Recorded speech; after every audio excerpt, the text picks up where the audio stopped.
મુખ્યમંત્રી ભૂપેન્દ્ર પટેલ રાજકોટની મુલાકાતે છે। તેમણે રાજકોટ ખાતેથી શહેર તેમજ જિલ્લાને ₹557 કરોડના વિવિધ વિકાસ પ્રકલ્પોની ભેટ આપી છે, જેમાં ₹343.39 કરોડના 13 વિકાસ કામોનું લોકાર્પણ અને ₹213.79 કરોડના 28 વિકાસ કામોના ખાતમુહૂર્ત કરાયા હતા। મુખ્યમંત્રીએ આજે ₹6 કરોડના ખર્ચે નિર્મિત ડોક્ટર શ્યામા પ્રસાદ મુખર્જી આર્ટ ગેલેરીની પણ શહેરીજનોને ભેટ આપી હતી। તેમજ એમએસએમઈ ઉદ્યોગના વિકાસ માટે એન્જિનિયરિંગ એસોસિએશનને ₹75 લાખની ભેટ પણ આપી હતી, જેનાથી નાના ઉદ્યોગોને બૂસ્ટર ડોઝ મળશે।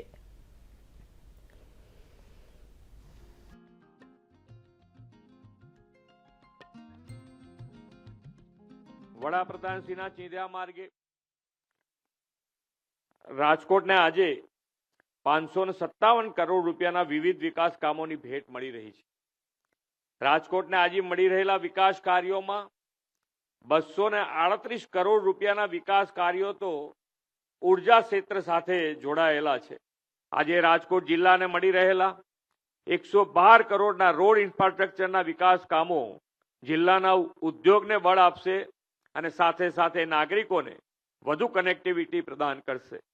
રાજકોટ ગુજરાતનું એમએસએમઈ, એન્જિનિયરિંગ, સોના ચાંદી જ્વેલરી મેકિંગ સહિતના ક્ષેત્રોમાં હબ તરીકે ઉભરી આવ્યું છે। વડાપ્રધાન શ્રી નરેન્દ્રભાઈ મોદીના દિશા દર્શનમાં રાજકોટમાં આવા ઉદ્યોગોને વર્લ્ડ માર્કેટ મળી રહે તેવી સુવિધાઓ આપી છે। વડાપ્રધાન શ્રી નરેન્દ્રભાઈ મોદીના પ્રયાસોથી રાજકોટને 2 Vande Mataram train, Vande Bharat train, Hirasar international airport અને 6 લેન નેશનલ હાઈવે જેવું ઇન્ફ્રાસ્ટ્રક્ચર મળી રહ્યું છે। ભારત સરકારની એક સ્કીમ છે ઇન્ટરનેશનલ કોઓપરેશન સ્કીમ, જે ભારતના ટ્રેડને ડેવલપમેન્ટ કરવા માટે એમએસએમઈ માટે ચલાવવામાં આવે છે।